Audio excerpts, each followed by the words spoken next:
So what's up again mga guys, no? So ayan, nandito tayo sa bus stop. Uwi na tayo kasi magbibihis pa ako. So pang 362 na ito na vlog guys, no? Konti na lang guys.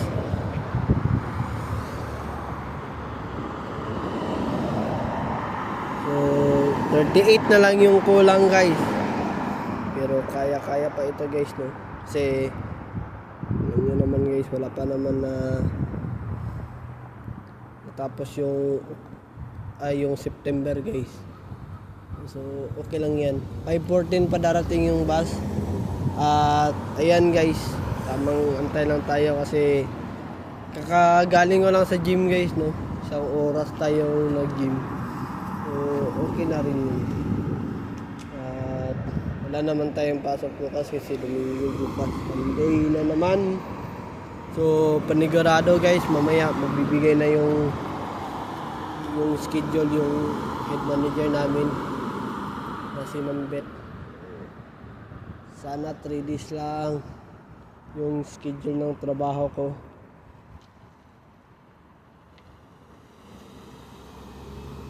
Yung dati na schedule na binigay niya na Tuesday, Wednesday, Thursday, not schedule. Tapos yung Monday, Friday at Saturday lang yung schedule guys. Yung schedule na, diba? Mas maganda yun guys. Mas mahaba yung pahinga ko kasi napagod nila ako guys, no?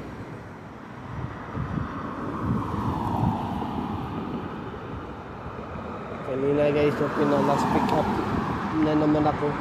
Tama nga ako eh, maglalas pick up na naman ako. So ayan guys, no, dumaan yung big bike guys na white yung kulay at blue. So ayan guys, no, unti lang yung sabi niya last pick up pero pinawalis niya ako. May last pick up pa na nagwawalis. Diba? Last pick up nga dapat magpipick up ka na lang, hindi yung magwawalis ka. Hindi yan last pick up, no? Walis yan, di ba? So, ayan guys, konti na lang yung araw na summer, tapos mag-winter na naman. So winter jacket na naman tayo guys, no? So kasi guys, mahirap na guys na hindi mag-winter jacket kasi malamig. So wala pa namang winter pero mag-prepare lang tayo. So ayan guys,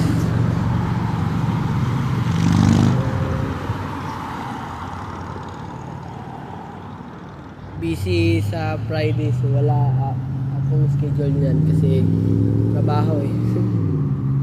Diba guys, buti na lang day off ni mama at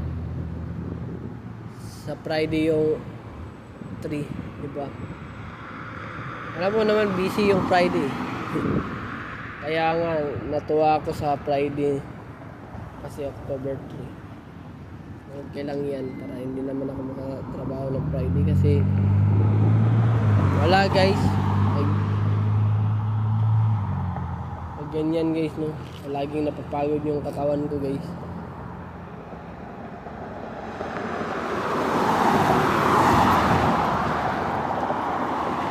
Dalawang asungot guys, nandun na naman kanina guys.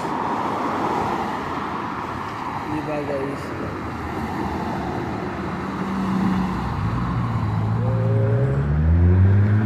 Hanap talaga ako ng trabaho guys, yung hindi fast food guys, kasi pag fast food wala eh. Kung sino pa yung kapwa mo, no, siya pa yung ganyang ugali. Ang pangit ng ugali niya. Ba't ba siya naging manager? Eh, pangit ng ugali niya. Dapat yung manager hindi pangit yung ugali, maganda. Mambabackstab ng katrabaho eh. Diba guys? Ugali nga talaga naman ng Pinoy ganyan. Yung mga Pinoy lang yung backstab guys, no. Yung iba hindi naman. Pinoy lang talaga yung maraming nang babackstab guys.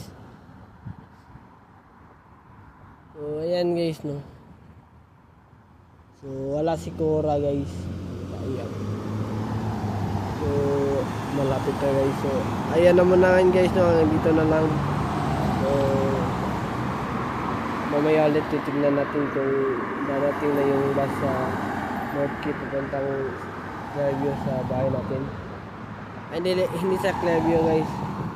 Papunta lang siya sa Clearview pero dadaan siya sa bahay namin. So ayan naman na ngayon guys no. Paki-subscribe sa aking YouTube channel na Aaron Caralde at huwag kalimutan pinutin ang notification bell na all para updated kayo lagi sa aking mga vlog. So ayan naman na ngayon guys no. Have a wonderful day and have a nice day. Keep safe and I will see you for my next vlog. Peace out. Bye bye Black Dragon.